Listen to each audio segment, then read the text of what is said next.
My name is Kendall Kern, and my educational giant report is on Horace Mann. He was born on May 4th in 1796 in Franklin, Massachusetts. He was born into a very poor farming family, and so he didn't have a lot of opportunities to go to school and learn. He was able to attend school for 6 weeks out of the year from the ages of 10 to 20. So every year he was able to go, but only for 6 weeks, which might sound nice, but in the long run, it's probably not the best thing. Since he didn't have a lot of opportunities to go to school and be educated, he would go to the local library, the Franklin Library, and he'd actually teach himself, and he would study as much as he could so he could learn.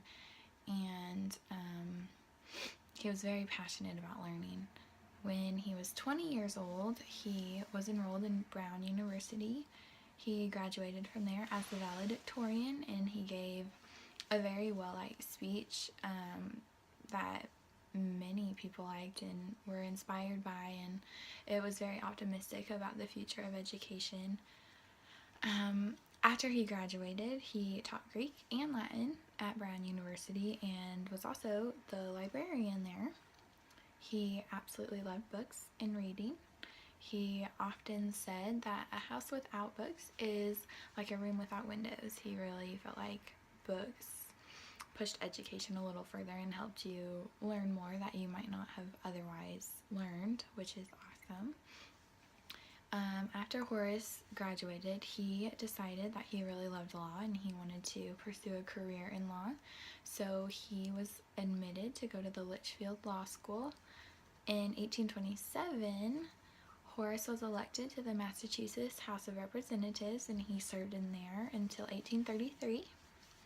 In 1837, the Massachusetts Board of Education was created, and Horace was elected to be the secretary. And with that new position as secretary, Horace was finally able to put some of his plans into action and to really start making a big influence on education, and that's when he started the Common School movement. And I'll talk about that a little bit more in a minute. In 1838, Horace helped the first Massachusetts normal school be opened, which is really exciting. In 1848, Horace resigned from his position as the secretary of the Massachusetts Board of Education, and after resigning, he was still able to participate in law and politics. In 1852, he was elected the governor of the Massachusetts Free Soil Party, which allowed him to still be active in law. The same year, Horace was elected the president of the Antioch College in Yellow Springs, Ohio. And then on August 2nd, 1859 was when Horace died. So back to his influence on education. When Horace was elected to be part of the Board of Education of Massachusetts, that's when he had his chance to make his move and really change things. And so that's when he started the Common School movement, and it was a plan that was designed to help improve education. It had 6 main points. First, Horace wanted people to realize the importance of education and that it really was necessary.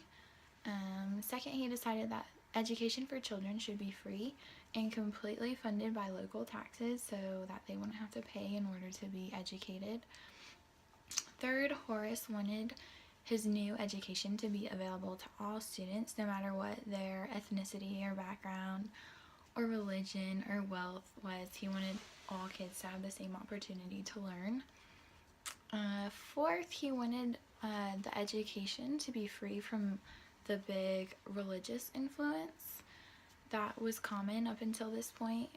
Typically schools were church schools, and only specific wealthy or higher status families were able to be educated in these church schools.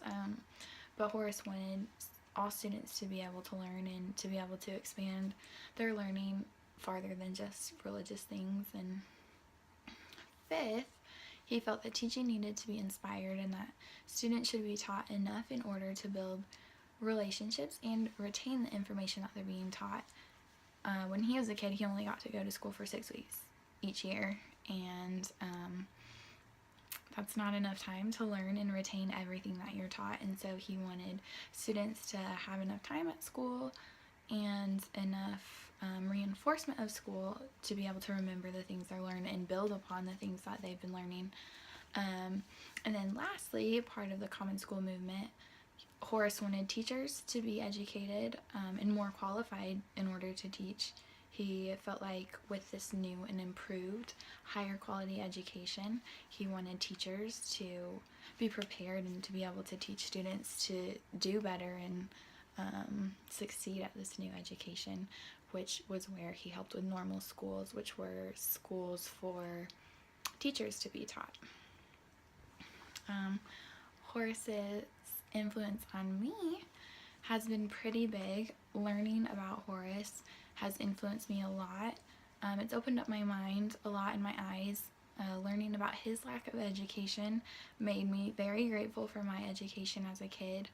I'm sure as a child I would have loved the idea of 6 weeks of school a year and that's it. But looking back, I'm so grateful that I went hours and hours a day for 180 days each consecutive school year, so that I was able to learn and retain the information that I was taught.